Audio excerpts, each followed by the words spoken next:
نحمده ونصلي على رسوله الكريم اما بعد۔ میرے انتہائی واجب الاحترام دوستو، عزیزو، بزرگو، آج میں آپ کے سامنے یہ عرض کرتا ہوں کہ فجر کی نماز نہ پڑھنے کی کتنے نقصانات ہیں۔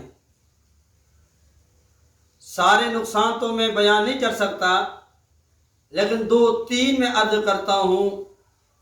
اللہ رب العالمین سننے سنانے کے بعد ہمیں عملی زندگی اخلاص والی نصیب فرمائے۔ فرمایا جو فجر کی نماز نہیں پڑھتے یا فجر کی نماز پڑھ کے فوراً سو جاتے ہیں، فجر کی نماز پڑھی سو گئے، اس کا ایک نقصان یہ ہوتا ہے کہ یادداشت ختم ہو جاتی ہے، حافظہ کمزور ہو جاتا ہے۔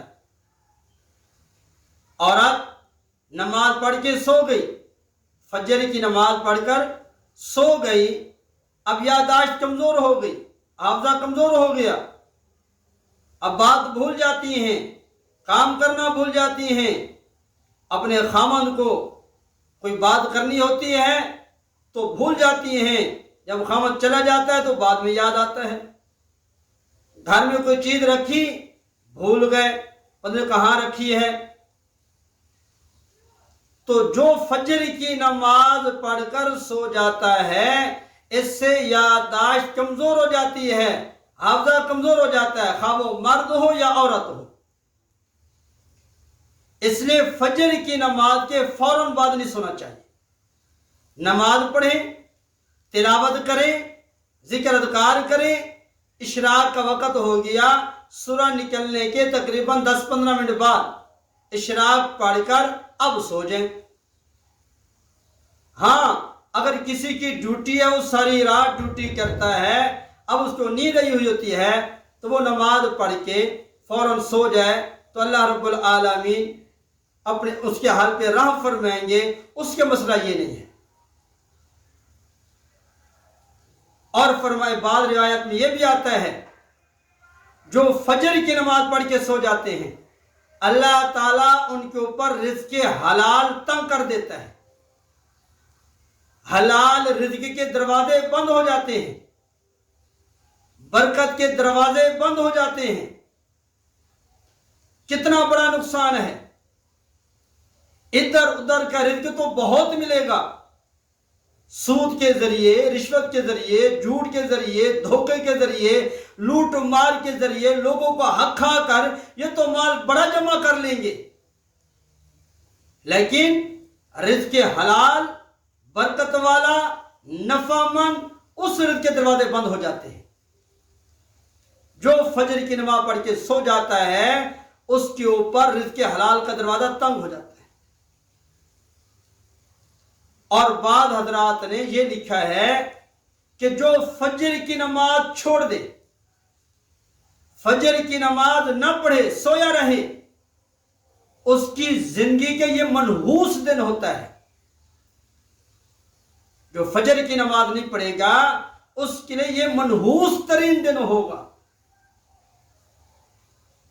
ایک آدمی نے اپنی بیوی کو طلاق دے دی،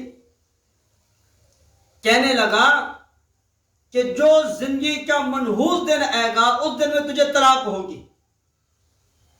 جو زندگی کا منحوس دن ہوگا، اس دن تجھے طلاق ہوگی۔